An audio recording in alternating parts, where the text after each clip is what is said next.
Segunda de Timoteo, capítulo 3, versículo 16.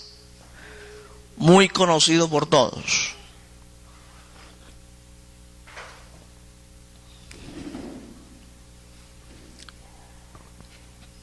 Segunda de Timoteo, capítulo 3, versículo 16. ¿Lo tenemos todos? Dice así la Escritura, hermanos, honrando al Padre, al Hijo y al Espíritu Santo. Toda la Escritura es inspirada por Dios y útil para enseñar, para redarguir, para corregir, para instruir en justicia, a fin de que el hombre de Dios sea perfecto, enteramente preparado para toda buena obra. Amén. Siéntese, mis hermanos. Entonces, comenzamos nuestro estudio sobre la teología, diciéndoles que teología es el estudio acerca de Dios, su carácter, su persona y sus verdades. Eso es teología. Yo quiero, antes de entrar a estudiar el tema que nos corresponde hoy, que es la Biblia inspirada por Dios. Ese es el tema de hoy, la Biblia inspirada por Dios. Pero yo quiero que me presten atención, hermanos, un minuto. Yo quiero hacer una aclaración aquí. Y yo quiero que definir y que hagamos la diferencia entre doctrina y dogma. Porque la iglesia de hoy está llena de dogmas, pero a veces ignora la doctrina. Escuche bien lo que les voy a decir. ¿Qué es doctrina? Doctrina es la revelación de Dios escrita en la palabra de Dios. Doctrina es toda verdad divina revelada en las Sagradas Escrituras. Eso es doctrina. Alabado sea el Señor. ¿Está claro eso, hermanos? Entonces, doctrina es toda verdad divina revelada en las Sagradas Escrituras. Entonces, una doctrina es el nuevo nacimiento, una doctrina es el cielo, una doctrina es el infierno, una doctrina es el rapto de la iglesia, una doctrina es la segunda venida de Cristo, el milenio, una doctrina es la salvación, la condenación,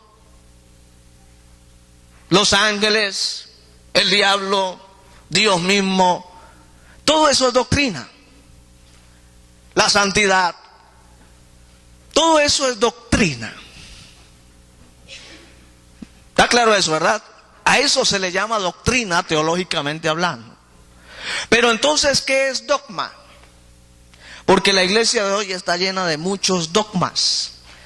El dogma es la interpretación humana que le damos a una verdad divina. Eso es un dogma. Es la interpretación humana que le damos a una verdad divina.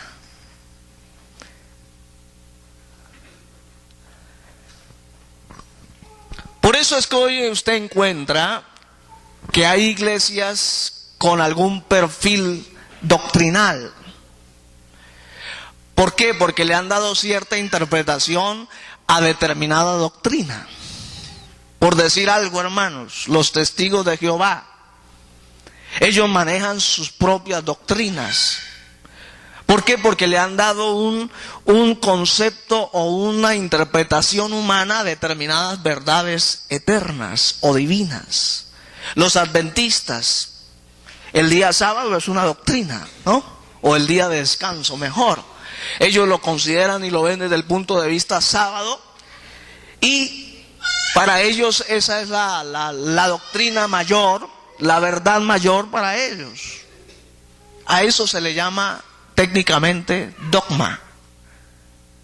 Es la interpretación que yo le doy como humano a una verdad divina. Entonces aquí surge otra pregunta. ¿Cómo sé que una verdad divina está bien interpretada? Cuando yo la interpreto a través de la misma Escritura. ¿Sí? El mejor intérprete de la Biblia se llama la Biblia. Toda doctrina revelada en las Escrituras tiene su interpretación en la misma Escritura. Cuando yo saco un texto del contexto, entonces estoy haciendo un pretexto. Amén. No sé si me hago entender en esta mañana, hermanos. Pero yo quiero que quede claro esto para entrar a estudiar. Por decir de alguna manera el tema que hoy vamos a tocar, hay varias interpretaciones con respecto a la inspiración de las Sagradas Escrituras y lo que vamos a ver, algunos de ellos son dogmas, otra es doctrina. Es decir, la manera correcta de interpretar esta verdad bíblica, a eso se le llama doctrina. Las interpretaciones incorrectas se le llama dogma. Entonces hay mucho dogma en la iglesia. Algunos creen que determinado, vamos a decir que si cantan sentados es pecado. Eso es un dogma. Que si por decir algo, yo me levanté en esa generación donde en las iglesias se sentaban las mujeres a un lado y los hombres a otro. Simplemente son dogmas, pero no es doctrina. ¿Me hago entender, hermano? No es doctrina, es dogma. Son interpretaciones humanas que se le dan a una verdad espiritual y la conservan como una doctrina para su iglesia. Pero técnicamente, teológicamente no es una doctrina, se llama dogma. ¿Me hago entender, hermanos? Bueno, teniendo en cuenta esto, hermano, esta pequeña introducción, porque quería dejar claro esto, porque aquí nos vamos a ver con muchas interpretaciones, muchos temas que hoy se le han dado interpretaciones incorrectas, basadas en criterios humanos, basadas en visiones, basadas en sueños, supuestamente en supuestas revelaciones de Dios. Mire, dicho sea de paso, cuando un predicador le diga a usted, es que Dios me reveló, aunque lo haga ingenuamente, está entrando en un error. ¿Por qué? Porque la revelación ya está dada y está en las Escrituras. Ya la revelación está completa. Exactamente, ya se convertiría en un dogma lo que este predicador está diciendo. De hecho, todas estas sectas religiosas que han surgido en base que a revelaciones, que a sueños, que visiones. Los adventistas nacieron de un sueño, de una visión, los testigos de Jehová también, los mormones también, que supuestamente el ángel Moroni se le apareció a John Smith, en fin, etcétera, etcétera, etcétera, ¿sí? Y entonces ahí aparecen estas sectas dogmáticas, enseñando a veces algunas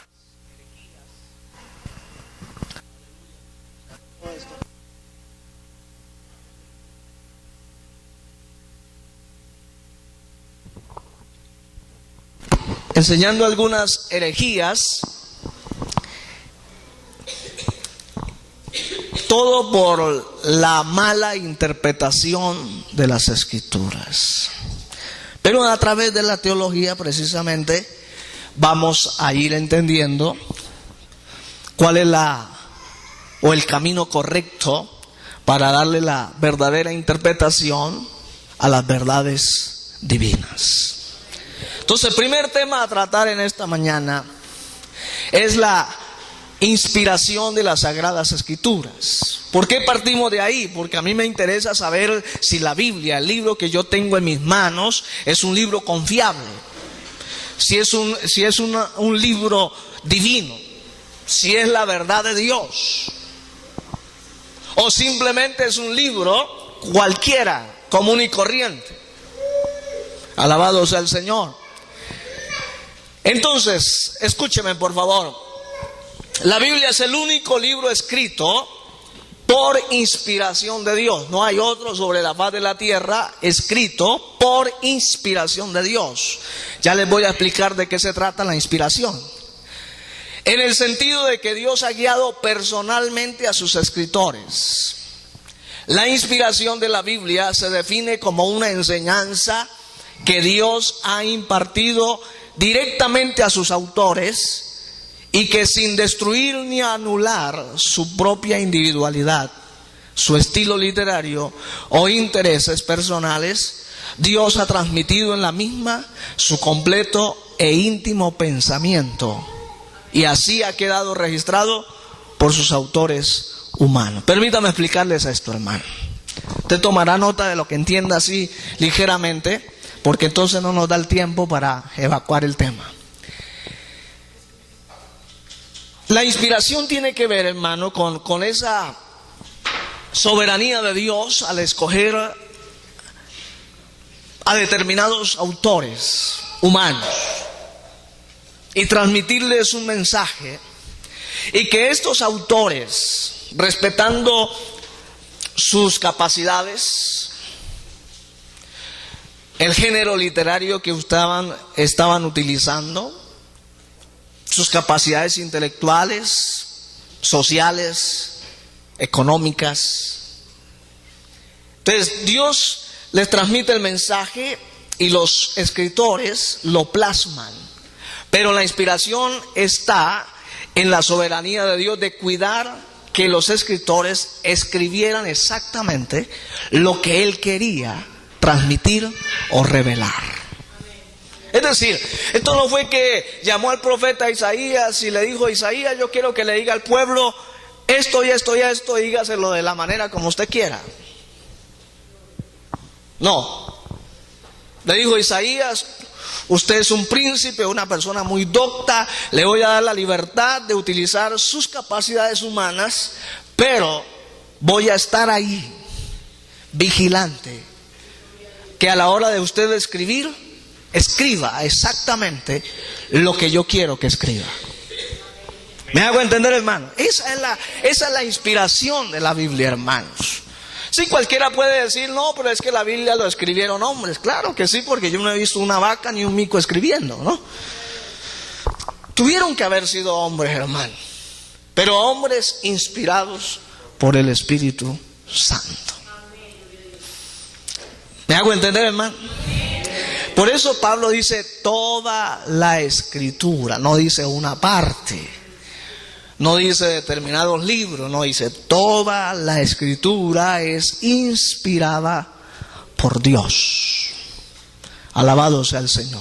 Entonces, lo que escribieron los profetas, los que escribieron los reyes, los apóstoles, Moisés, fue la revelación que Dios quiso que se escribiera, exactamente como Dios quería que lo hiciera, pero respetando las capacidades intelectuales de cada escritor o los géneros literarios. Porque si usted ve en las escrituras, hermano, por decir algo, Pedro era un pescador, era una persona analfabeta. Y los que saben de género literario saben que lo que escribió Pedro fue escrito de una manera muy elemental, muy básica. Pero si lo comparan con los escritos de Pablo, que Pablo era una persona muy docta, tenía entre 2 o 3 doctorados, el hombre era un ilustre. Entonces los que saben de género literario se dan cuenta que las epístolas de Pablo fueron escritas en el mejor griego en su momento. Por decir algo, Lucas era un médico, pero era una persona muy docta. Y a la hora de comparar los evangelios, dicen los estudiosos que Lucas tiene el mejor griego, el más excelente griego a la hora de escribirse. ¿Sí me hago entender, hermano? Entonces Dios nunca anuló las capacidades de los autores, todo lo contrario, le dio la libertad de que utilizaran sus capacidades, pero sí estuvo muy vigilante de que los escritores escribieran exactamente lo que Él quería que se escribiera. Por eso la Biblia es confiable, por eso la Biblia no tiene ni el menor vértigo de error, de engaño. Por eso la Biblia, mis hermanos queridos, es la infalible palabra de Dios. Porque todo ha sido inspirado por Él. Ahora, permítame, mis hermanos queridos, explicarles lo que es la inspiración. Uno de los pasajes fundamentales sobre la inspiración de la Biblia es el que leíamos, 2 Timoteo 3:16. Y la expresión inspirada por Dios es una palabra que se halla en el Nuevo Testamento, que es una palabra griega que es theoneustos, que significa el aliento de Dios. Entonces, cuando Pablo está diciendo toda la escritura es inspirada por Dios, dice toda la escritura salió del aliento de Dios, del soplo de Dios. ¿Ve? Los escritores no escribieron lo que se les vino a la cabeza, sino lo que Dios les transmitió o les reveló. Y lo escribieron. ¿Me hago entender, hermano? Así que toda la Biblia, desde Génesis hasta Apocalipsis, salió del aliento de Dios. Con esto se quiere significar definitivamente que la escritura procede de Dios. Y por este hecho tiene la misma perfección que caracteriza al propio Dios, es decir, es perfecta. Sería absolutamente imposible para Dios ser el autor del error. Hoy hay muchos enemigos de la Biblia, que cuando lleguemos allá lo vamos al menos a mencionar, que dicen que la Biblia está llena y plagada de errores, que por lo tanto no es 100% confiable. Pero se lo puedo decir aquí y es lo que quiero que desde ya lo tomemos como una convicción de fe, hermanos, que esta Biblia, la que usted tiene en sus manos, es la verdadera palabra de Dios. Mejor, es la palabra de Dios. Porque algunos dicen, la Biblia contiene la palabra de Dios. No, señores, la Biblia es la palabra de Dios. Porque si yo acepto el punto dogmático de pensar que la Biblia contiene la palabra de Dios, puedo decir, determinados pasajes no son divinos y otros sí. Pero cuando yo digo la palabra de Dios, la Biblia es la palabra de Dios, estoy diciendo que desde el primer versículo de Génesis hasta el último de Apocalipsis, toda es palabra de Dios. Por eso, mis hermanos queridos, Dios nunca ha dejado de hablarnos.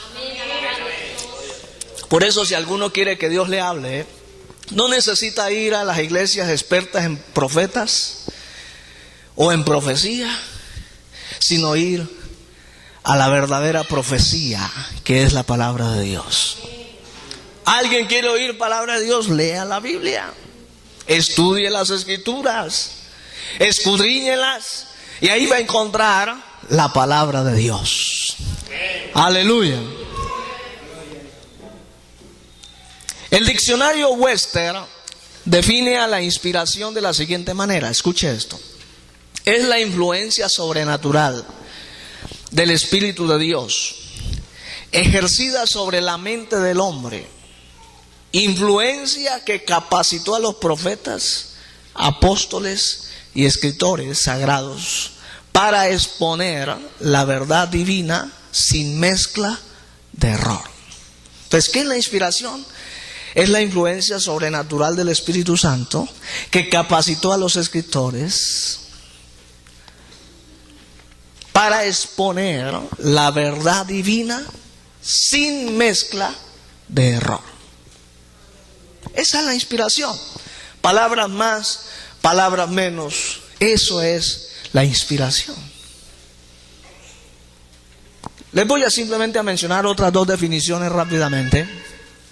Intimación que Dios hace al escritor sagrado para que éste escriba acerca de una determinada materia, junto con una asistencia especial para que no hierre en su exposición. Es decir, ese acompañamiento que Dios hizo a cada escritor para que el escritor no se equivocara a la hora de escribir la verdad revelada de Dios. Bueno, estos son términos teológicos que a algunos se les hace a veces difícil de captar, a primera vista, pero trato de ser lo más comprensible posible, hermano. Es el poder inexplicable que el Espíritu de Dios ejerce en los autores de las Escrituras para guiarlos aún en el empleo de los vocablos que deben usar y preservarlos de todo error u omisión. Es decir, vuelvo y digo, hermanos, es ese acompañamiento que hizo el Espíritu Santo a todos los escritores a la hora de escribir la verdad revelada, para que no cometieran errores u omitieran conceptos elementales a la hora de plasmar la revelación divina. ¿Está claro hasta aquí, hermanos? Amén. Bueno, vamos a mirar algunas teorías de la inspiración. Algunas teorías, ¿no? Unas son totalmente contrarias y una de ellas es la más ajustada a la verdad, a la realidad de la inspiración de la Biblia. La primera teoría que encontramos es la inspiración verbal y plenaria. Por inspiración verbal, escuche esto, se quiere significar que el Espíritu de Dios fue quien guió la elección de las palabras usadas en los escritos originales. Sin embargo, la Escritura indica la factura humana.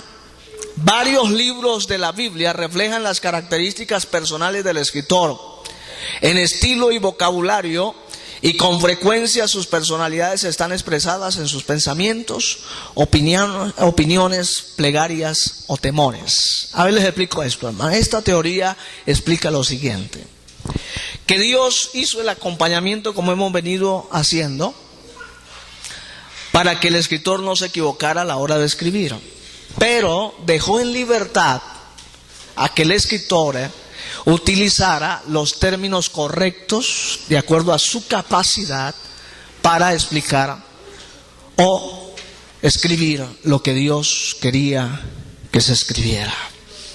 Esta es la teoría más ajustada, hermanos. Por eso usted ve a un David que fue músico, que fue rey, que fue estadista, que fue pastor, que fue un guerrero, un militar, escribiendo esa cantidad de salmos, aflorando sus emociones, sus sentimientos. Usted ve por lo menos a un Jeremías escribiendo el libro de las Lamentaciones con el corazón desgarrado, porque veía a su pueblo, hermano, en la condición en que él no la quería ver. ¿Ve?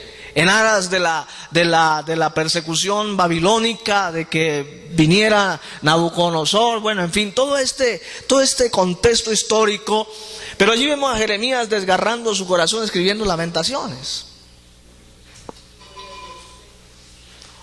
O usted encuentra un Moisés, que si usted lee los libros del Pentateuco, los primeros 5 libros de la Biblia, utilizando, hermano, un lenguaje exquisito, elegante, pero muy comprensible, porque Moisés fue educado para ser faraón.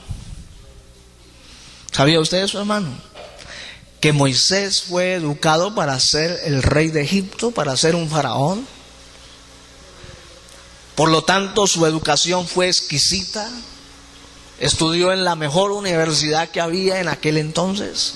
Entonces Dios le dio la capacidad a Moisés que utilizara esos conocimientos y plasmara la verdad revelada en sus escritos, pero que le hizo el acompañamiento para que Moisés no se equivocara. ¿Sí me voy a entender, verdad, hermano? Creo que estoy siendo muy claro y bien repetitivo, porque esto tiene que quedar bien explicadito, hermanos. Porque algunos nos pueden salir con cuentos por ahí, pero ya sabiendo cómo explicarnos, lo hacemos de la mejor manera. Entonces, es la primera teoría. El uso de la palabra plenaria significa completa inspiración. Lo que hemos dicho, toda la Escritura es inspirada por Dios. O sea, no hay partes que no haya sido inspirado por Dios. Ahora, cualquiera dirá, bueno, ¿y lo que Satanás dijo? Lo que el diablo le dijo a Jesús allá en los evangelios, ¿eso es inspiración divina? Claro que sí. Ah, pero es que la dijo el diablo. No importa. Pero Dios la inspiró y por eso se escribió. ¿Me hago entender, hermano? Algunos agnósticos reniegan contra esto. ¿Cómo va a ser posible que Dios vaya, o que sea inspiración divina las palabras de Satanás, lo que Satanás le dijo a Eva ya en el huerto del Edén? Tenía que quedar plasmado para nosotros saber el origen del pecado. ¿Ve? ¿En quién nació el pecado? No nació en Eva, nació primeramente en el diablo, y el diablo lo transmitió a Eva y luego a Adán. Si eso no hubiera quedado plasmado, usted y yo no entenderíamos nada. ¿Me hago entender, hermano? Entonces, por eso vuelvo y repito, y lo digo con toda la certeza del caso: la Biblia es la palabra de Dios. Es 100% confiable. No tiene ningún error, ningún margen de error. Alabado sea el Señor.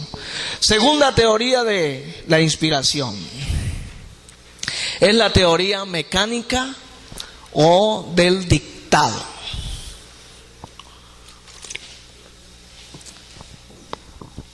Esta teoría, en contraste con la verdadera doctrina de la inspiración, que permitió a los autores humanos con su personalidad redactar los escritos bajo la dirección de Dios, algunos han sostenido que Dios realmente dictó la escritura y que los escritores de la Biblia actuaron solo como taquígrafos. Pero si Dios hubiese dictado la Biblia, el estilo de la redacción y el vocabulario de la Biblia sería el mismo en toda su extensión. Ahí es donde está la diferencia, hermano. Esta teoría explica, la teoría mecánica o del dictado, dice que Dios dictó simplemente la Biblia, la dictó, y que los escritores fueron como los chusógrafos o mecanógrafos o taquígrafos, ¿no? Los que en alguna manera, los que estudiamos, nos explicaron lo de la taquigrafía, que eran unos garabatos ahí para escribir más rápido. Y bueno, pero hoy hablemos de mecanógrafos, ¿no? Que simplemente Dios dictó y el hombre, el escritor, escribió como una máquina. Y listo. Si eso hubiera sido así, escúcheme esto, toda la Biblia tendría el mismo género literario, se hubiera escrito de la misma forma. Entonces no habrían salmos en la manera como fue escrita. Déjeme explicarle lo siguiente, hermano. Usted sabe que un género literario es la poesía. Y los libros de los salmos, proverbios, cantar de los cantares, aún el mismo libro de Job, en una buena parte fue escrito en ese género literario de la poesía. ¿Sí? De la poesía. Otros son de registro histórico, que registran historia. Otros son de género narrativo, es decir, que narran una historia o narran ciertos acontecimientos. Otros son de estilo biográfico, como el caso, aunque los evangelios no son una biografía, pero en alguna manera, hermanos, se ven desde ese contexto de biográficos. Otros son geográficos, porque hay libros de la Biblia donde hablan de la geografía. Otros son de ese estilo literario que tiene que ver con nosotros los cristianos, de la profecía, que ven el futuro hacia adelante. ¿Sí me hago entender, hermano? Si Dios hubiera dictado la Biblia, como dice esta teoría, entonces toda la Biblia, de Génesis hasta Apocalipsis, hubiera sido escrito en el mismo género literario. Pero Dios le dio la libertad a sus escritores a que utilizaran sus recursos y sus capacidades humanas. Está claro, ¿verdad, hermanos? Si vamos al Nuevo Testamento, hay un estilo literario que se llama el apostólico, el epistolar. Una epístola no es una pistola como dijo alguien por ahí, no. No, una epístola es una carta. ¿Sí? Es una carta. Entonces una buena parte de los libros del Nuevo Testamento fueron escritos desde ese género literario. Creo que la hermana Elsa nos podría dar una cátedra al respecto, porque ella es docente y entiende mucho más que nosotros de los géneros literarios. ¿Ve? Pero el Nuevo Testamento, hermanos, el caso de las epístolas, por eso llaman epístolas. No epistola, sino epístola. De cartas. ¿Me hago entender, hermano? El libro de los Hechos es un libro desde el punto de vista histórico. ¿Ve?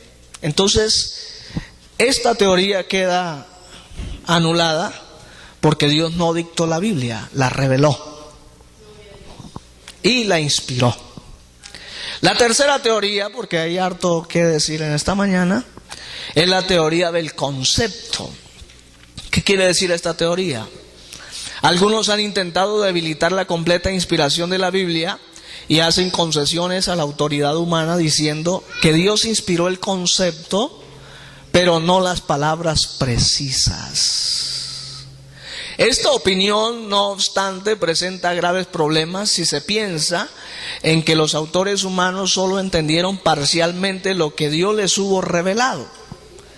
Y al hacerlo con sus propias palabras, pudieron muy bien haber introducido errores de consideración en sus escritos. Explicamos esto, hermano. La teoría del concepto dice que Dios simplemente dio una idea, un concepto. Es como si yo le dijera a alguno de ustedes, quiero que me explique sobre determinado tema, y le doy la idea.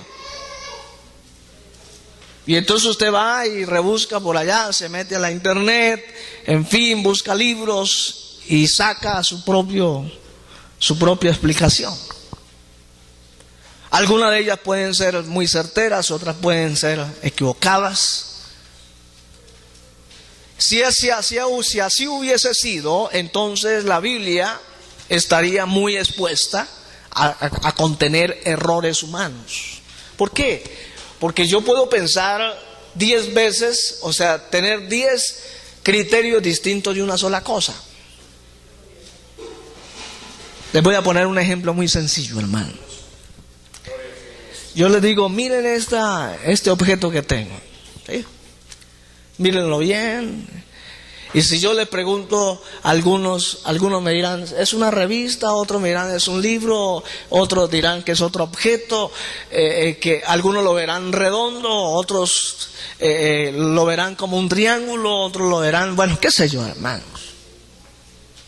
Hay distintos conceptos con respecto a una sola cosa. Te ve que un objeto se mira desde un punto de vista de frente, se mira de una manera, pero de lado se mira de otra. Ese mismo objeto. ¿A usted no le ha pasado que usted mira a una persona de espaldas y se le parece tanto a una persona que usted va y tal vez lo saluda y cuando voltea a mirar se da cuenta que no es? Porque es que los objetos se pueden mirar de varias formas. Entonces, una idea yo la puedo conceptuar de varias formas. ¿Sí me hago entender, hermano?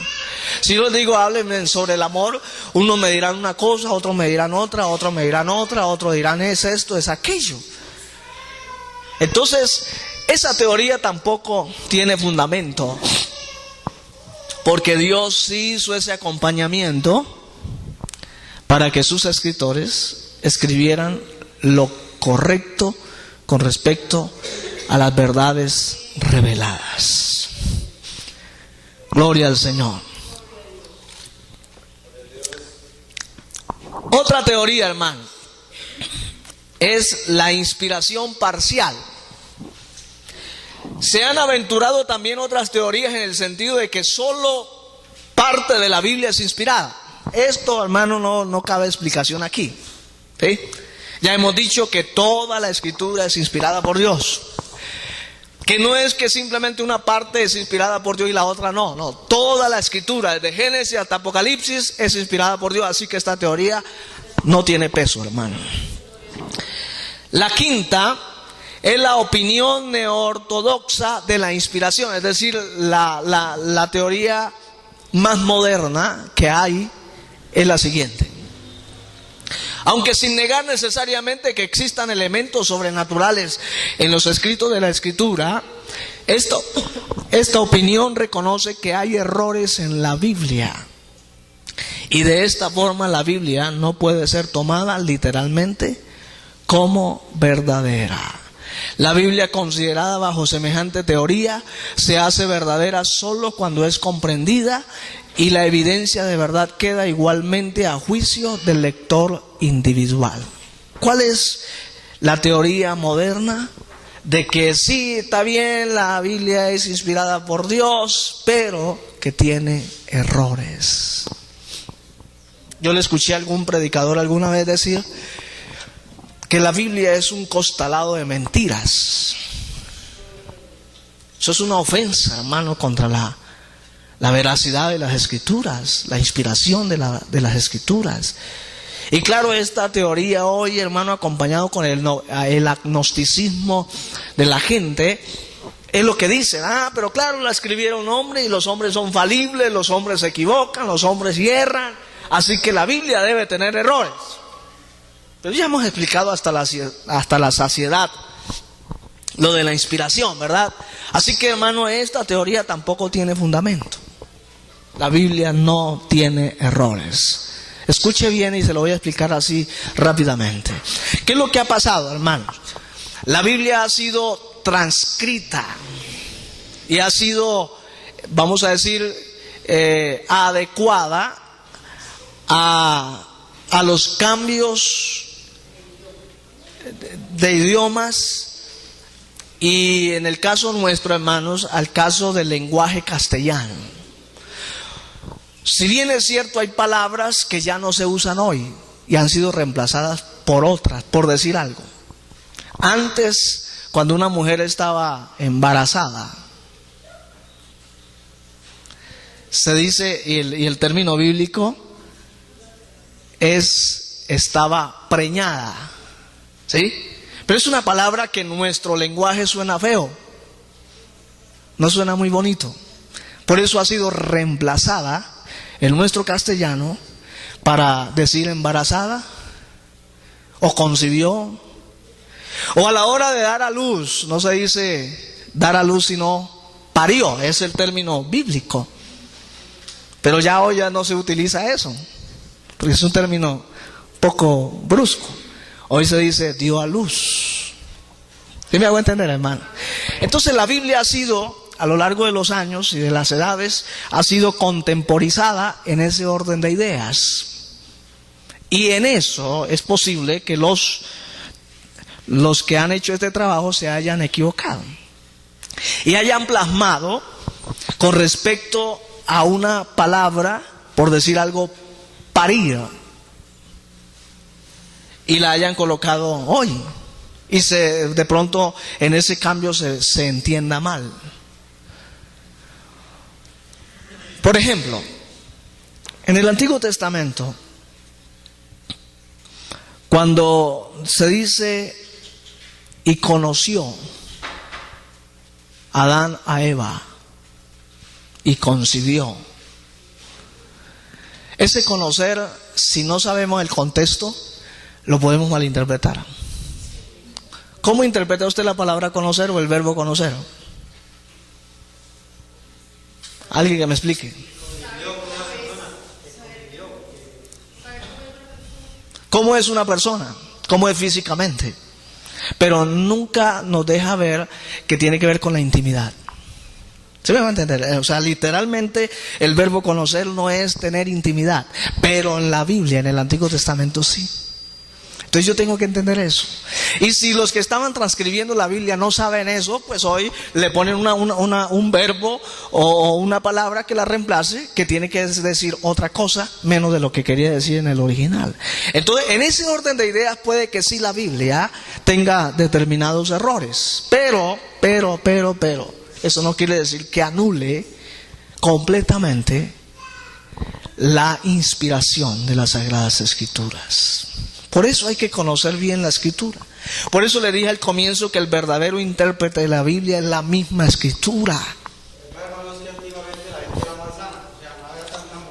Exactamente. Así es, hermano, así es.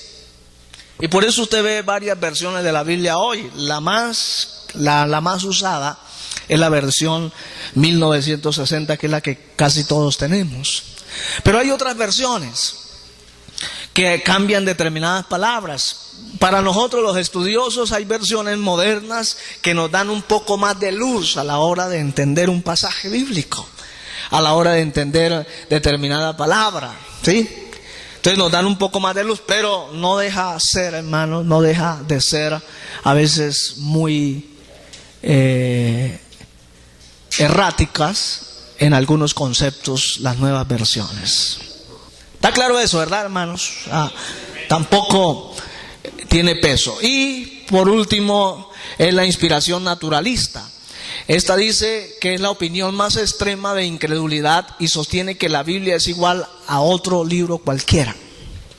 Aunque Dios haya podido otorgar a sus autores una capacidad fuera de lo común para expresar conceptos, es después de todo una producción humana sin ninguna guía divina y sobrenatural. Es decir, hermano, esta teoría naturalista pone en el mismo nivel a la Biblia como cualquier otro libro, como 100 años de soledad de don García Márquez, o los libros de Shakespeare, en fin, etcétera, todos los libros que usted y yo hayamos podido leer.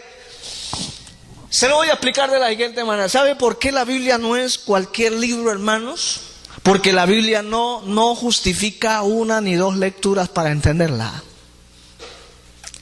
La Biblia, toda una vida la podemos leer y no podemos decir que la entendemos toda, hermanos.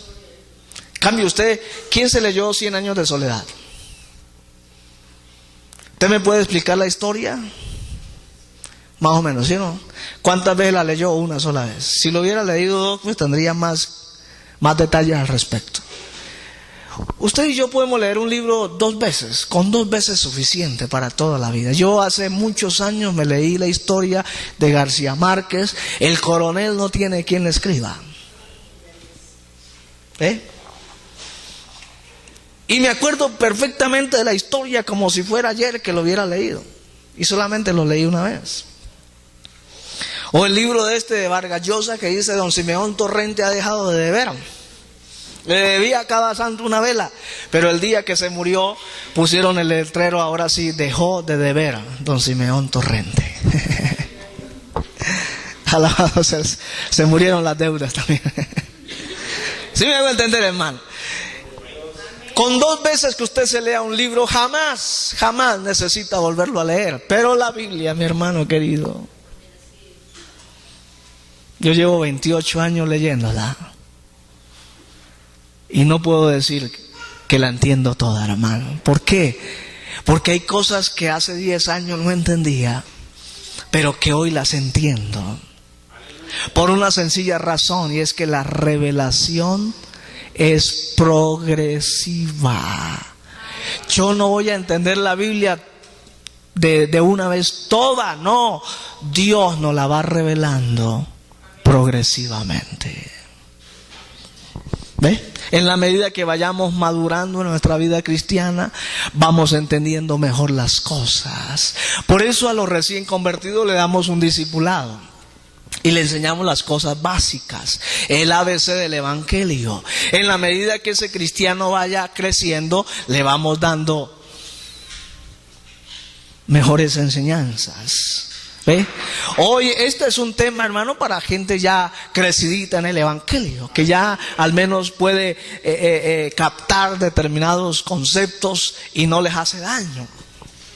¿Sí me hago entender, hermano?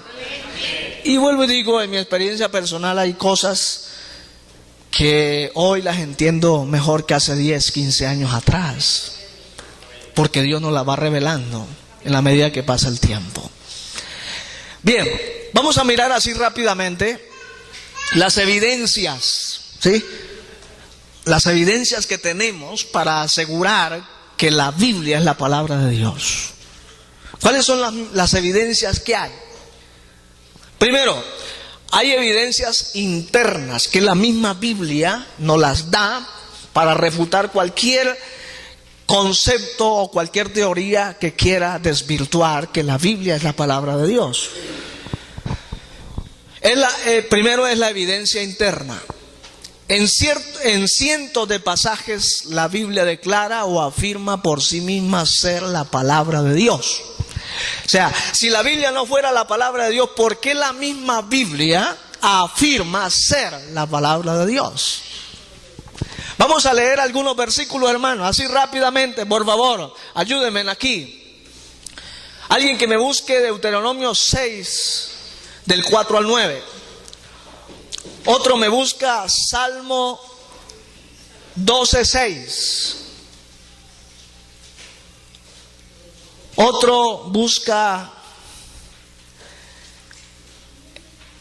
Daniel 10, 21.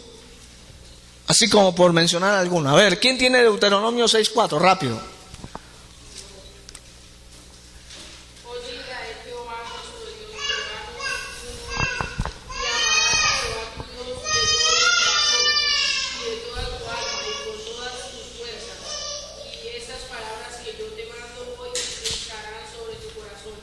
Estas palabras que yo te mando hoy, le está hablando Dios al pueblo. ¿Cuál es el otro? Salmo 12, 6. Las palabras de Jehová son palabras limpias, como plata refinada en horno de tierra, purificada 7 veces. Amén. Las palabras de Jehová. ¿Sí? A ver, Daniel 10, 21. ¿Quién lo tiene?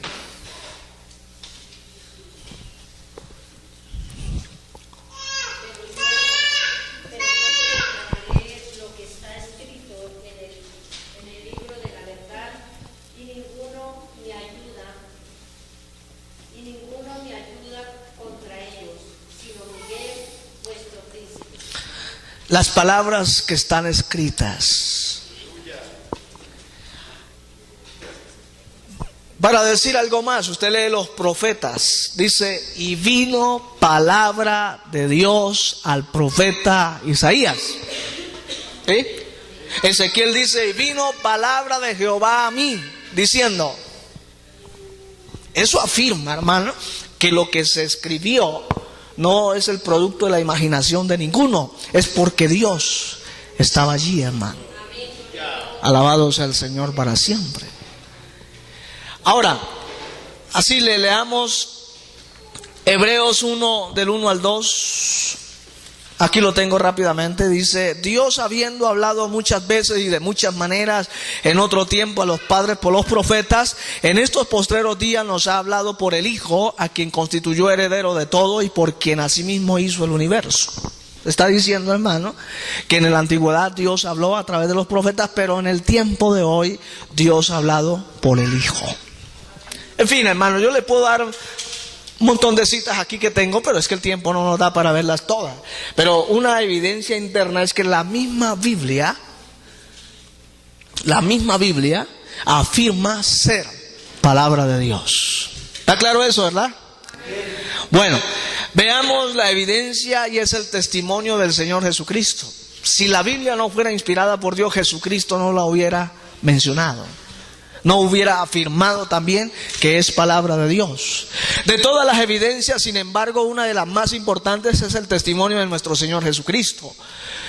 Efectivamente, la Biblia está inspirada por Dios. Donde quiera que Jesucristo cita la Escritura, y Él lo hizo con frecuencia, lo hizo como teniendo la autoridad y el completo reconocimiento de que había llegado a manos de los hombres por la inspiración del Espíritu Santo. De acuerdo a Mateo 5:18, Cristo afirma que ni una jota, ni una tilde se quedará sin cumplimiento. Cielo y tierra pasará, pero mis palabras no pasarán. Dice, ni una jota, la jota es la letra más pequeña del alfabeto hebreo, la más pequeña. Ni una tilde, que es una, ¿cómo llamamos a eso, hermana Elsa? ¿Una apóstrofe? ¿Una tilde es una apóstrofe? Un puntico, exactamente. Y la tilde le hace cambiar de sentido a una palabra y de significado. Entonces lo que el Señor está diciendo, ni una jota, que es la palabra la letra más pequeña del alfabeto hebreo, ni siquiera un signo de puntuación, el más pequeño, pasará sin que tenga su cumplimiento. Entonces con esto Jesús está diciendo, la Biblia es la palabra de Dios. La Biblia no es un libro cualquiera, es de inspiración divina. Por lo tanto, se cumple al pie de la letra. En Juan 10:35, Jesús afirmó que la Escritura no puede ser quebrantada. Eso quiere decir no puede fallar. La Biblia no falla. La Biblia es infalible. Y usted frecuentemente ve a Jesús citando el Antiguo Testamento, sobre todo en el Evangelio de Mateo. Lo invito a que él haga ese pequeño estudio en el Evangelio de Mateo. Usted va a encontrar que Jesús cita mucho a los profetas del Antiguo Testamento, sobre todo al profeta Isaías. Cita. ¿Cómo se defendió Jesús de la tentación del diablo? Escrito está. No solo de pan vivirá el hombre, sino de toda palabra que sale de la boca de Jehová. Escrito está: al Señor tu Dios adorarás y a Él solo servirás. Amén. Escrito está. Eso nos habla, hermano, de la inspiración divina.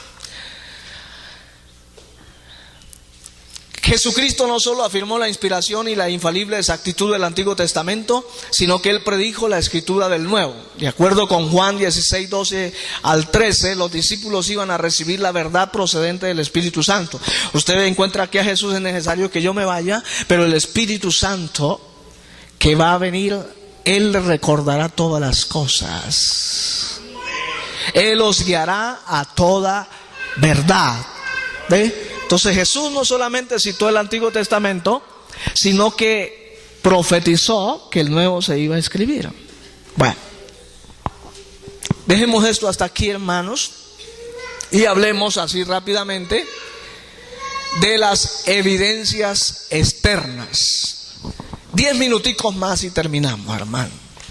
Esto es muy importante que lo tengamos en cuenta. ¿Cuáles son las evidencias externas? Hemos hablado de la evidencia interna, y es que la misma Biblia afirma ser palabra de Dios, y que el Señor Jesucristo, el más grande de los profetas, el Hijo de Dios hecho carne, también hizo referencia a que la Escritura es inspirada por Dios. Entonces, algunas evidencias externas es la continuidad de la Biblia. Escuche esto. Uno de los más sorprendentes y extraordinarios hechos respecto a las Escrituras es que, aunque fueron escritas por más de 40 hombres que vivieron a lo largo de un periodo de 1600 años, ¿cuánto tardó en escribirse la Biblia? 1600 años, 1500 en el Antiguo Testamento y 100 años en el Nuevo Testamento. La Biblia es, no obstante, un libro y no una simple colección de 66 libros. De hecho, la palabra Biblia viene del griego biblos, que quiere decir libros. Pero no es simplemente una biblioteca de 66 libros aislados. La Biblia es un solo libro. Eso es lo que hay que entender, hermano. La Biblia es un solo libro. Sus autores proceden de los más diversos lugares y situaciones de la vida. Hay reyes, campesinos, filósofos, hombres de estado, pescadores, médicos, eruditos, poetas y agricultores. Vivieron en diferentes culturas, en diferentes experiencias existenciales, y con frecuencia fueron completamente distintos en carácter. La Biblia tiene una continuidad que puede ser observada desde el Génesis hasta el Apocalipsis. Es decir, hermano, les explico esto así rápidamente. Esta evidencia externa habla de la continuidad en la Biblia. Es un tema que comenzó desde Génesis y termina en Apocalipsis. Si usted compara el libro de Génesis y compara el libro de Apocalipsis, se complementan el uno con el otro. Génesis habla de la creación, de la tierra, del cielo. Apocalipsis habla de cielos nuevos y de tierra nueva. ¿Ve? Génesis habla del inicio del pecado. Apocalipsis muestra la consumación del pecado. ¿Sí? Génesis habla del inicio o del comienzo de las civilizaciones. Apocalipsis termina con una sola civilización, la iglesia, el pueblo de Dios, una sola civilización. En fin, etcétera. Un montón de contrastes hay. Eso quiere decir, hermano, que la Biblia tiene una continuidad de un tema a lo largo de toda la Escritura. Independientemente de que Moisés vivió 1500 años antes de Cristo y que Isaías vivió 700 años antes de Cristo, casi 800 años después de Moisés. Sin embargo, el tema de Isaías tiene que ver mucho con lo que Moisés escribió. ¿Sí me voy a entender, verdad? Entonces, guarda una continuidad. No es una colección de 66 libros aislados, es un solo libro, es un solo tema, es el que encadena toda la Biblia. Y les voy a decir eso, sí quiero que lo anoten. ¿Sabe cuál es el tema de la Biblia, hermano? Todo libro tiene un tema. El tema de la Biblia es, escríbanlo, se lo voy a dictar, es la redención del hombre por un Salvador divinamente escogido. La redención del hombre por un Salvador divinamente escogido.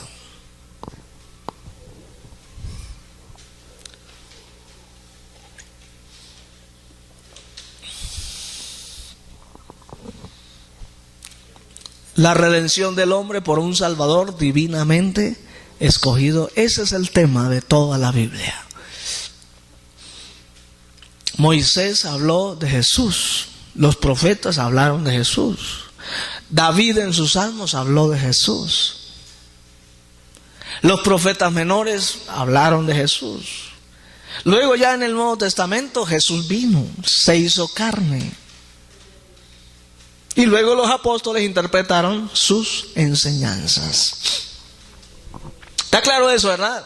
Hay una continuidad, hermano. No queda aislado el tema. Toda la Biblia sigue el mismo hilo desde Génesis hasta Apocalipsis. Por eso la Biblia es un solo libro. Segunda evidencia externa, y es la extensión de la revelación bíblica. O sea, hay una revelación, y se lo explico así rápidamente, es una revelación del pasado proyectado hacia el futuro. Es decir, en la Biblia encontramos cosas que ni siquiera los científicos hubieran podido descubrir si no estuviesen escritos en la Biblia. Por decir, la creación. La Biblia comienza diciendo: en el principio creó Dios los cielos y la tierra. Y comienza luego a descifrar qué hizo Dios en cada día en cuanto a la creación de las cosas. La creación del hombre, cómo fue que Dios hizo al hombre. Entonces, la revelación nos muestra el pasado con proyección hacia el futuro. Eso es una evidencia tremenda, hermano. Hay cosas que los científicos han echado mano de la Biblia para decir lo que hoy dicen. Mire, yo me asombré cuando estaba leyendo el libro de Job y algunos profetas menores que hablan de la osa mayor, de la osa menor, de las Pléyades, de las constelaciones. Son términos, hermano, que los científicos no lo inventaron. Están escritos aquí en la Biblia. ¿Sabe desde cuándo la Biblia ha enseñado que la tierra era redonda y no plana como una mesa, como decía Cristóbal Colón? Y como decían los antiguos científicos. ¿Sabe desde cuándo? Si usted lee Isaías 40:22, dice que Él está sentado sobre el círculo de la tierra. Isaías vivió 700 años antes de Cristo. Cuando apareció Nicolás Copérnico con su gran telescopio, que fue el que sentó la teoría de que la tierra era redonda, apareció en el siglo XV después de Cristo. 2200 años después, el hombre descubrió que la tierra era redonda, cuando la Biblia ya lo había dicho cientos de años atrás. Entonces, hermano, eso y otras cosas más evidencian que la Biblia es la palabra de Dios. La revelación extensa o extendida de la Biblia. Tercero, ya voy terminando, la influencia y publicación de la Biblia, hermano, es el libro más vendido, es el libro más leído, es el libro más traducido a lengua. Yo creo que no existe una lengua sobre la faz de la tierra que no tenga al menos una porción traducida a su lengua de las Escrituras. Ni siquiera, hermano, los libros de Shakespeare, Romeo y Julieta, se ha traducido a tantas lenguas como la Biblia, hermano. ¿No le habla a usted de que si eso ocurre es porque la Biblia tiene un poder sobrenatural en sí misma? Amén. Está escrita en más de 6,000 lenguas en el mundo entero, hermano. Nuestros indígenas de aquí de Colombia tienen la Biblia en su propio idioma. Alabado sea el Señor. Bien.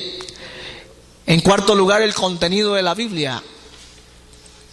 El carácter sobrenatural de la Biblia se aprecia en el hecho de que trata tan libremente con lo desconocido y desde luego lo inconocible como en lo que es conocido. Es decir, hermano, aquí tendríamos que entrar a considerar lo que tiene que ver con el pasado incierto de muchas cosas que la Biblia lo registra. Porque ¿quién estuvo cuando Dios estaba creando el cielo y la tierra? Nadie. ¿Quién estaba cuando Dios estaba formando a Adán y a Eva? Nadie.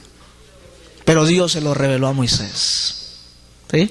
Cosas que humanamente imposible conocerlas si Dios no las hubiera revelado. ¿Sí? Por decir algo, hay un tema bastante complejo y es el caso de los dinosaurios. ¿Existieron o no existieron?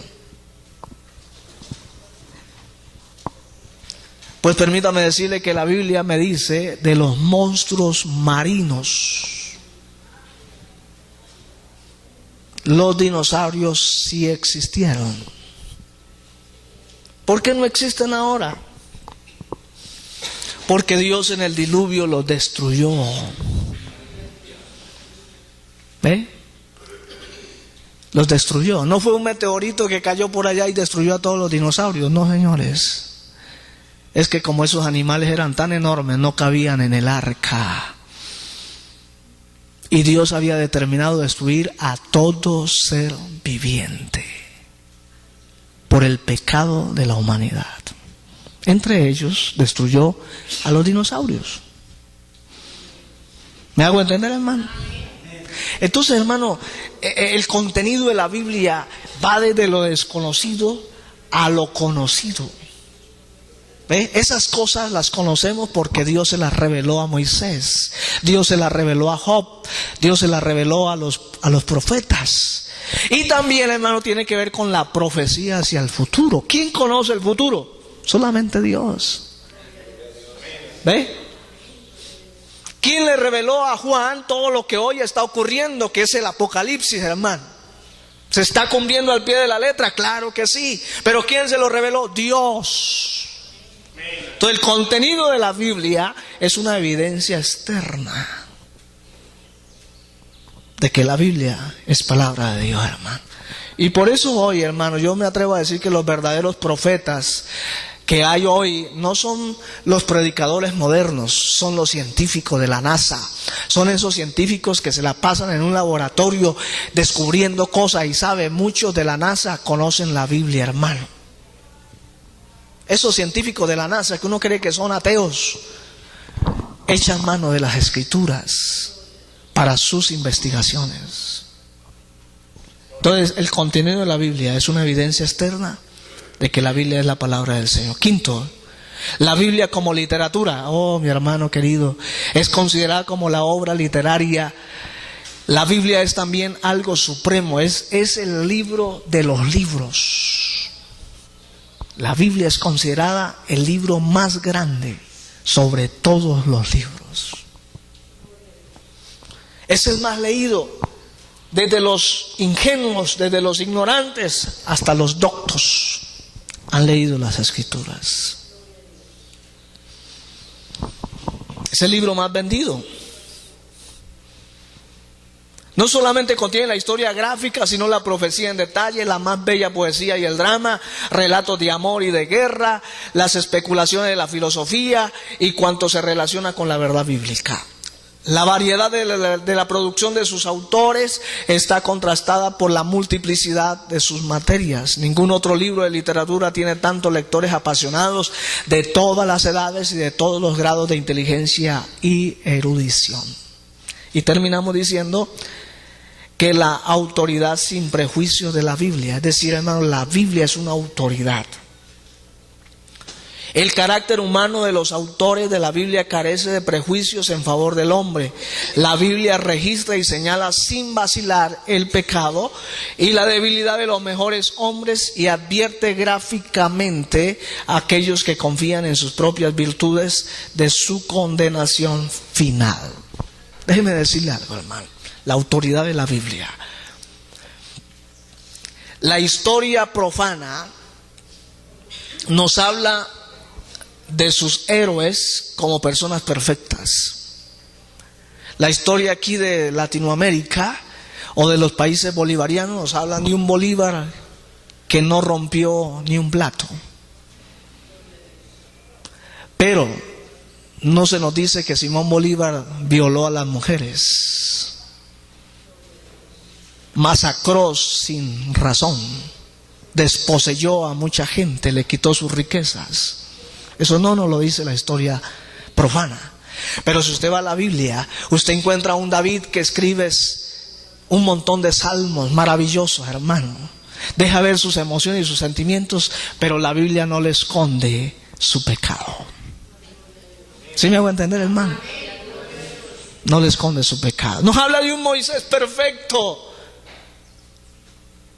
Perfecto, hermano.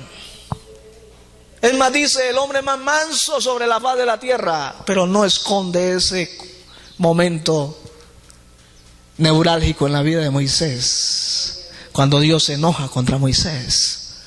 ¿Sí me hago entender? La autoridad de la Biblia, hermano.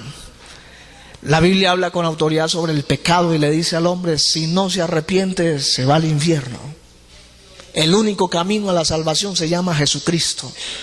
La Biblia no dice se llama X o Y iglesia o se llama X o Y predicador. No, se llama Jesucristo. Yo soy el camino, la verdad y la vida. Nadie va al Padre si no es por mí. Entonces, la autoridad que tiene la Biblia como libro sagrado, hermanos, la única autoridad en doctrina y en verdad divina se llama la Biblia. La Iglesia Católica tiene lo que ellos llaman, el catecismo, y hay un término que habla de los escritos de los papas. Ellos los consideran como algo sagrado y de inspiración divina. Los islamistas tienen el Corán como su autoridad sagrada o espiritual. Los testigos de Jehová tienen su propia Biblia, los mormones tienen su propia Biblia. Pero la única autoridad sagrada, de inspiración divina, de verdades eternas y divinas, es la palabra de Dios, hermano. Amén. Por eso terminamos diciendo que la Biblia es la palabra de Dios. Desde Génesis hasta Apocalipsis. Póngase de pie, por favor.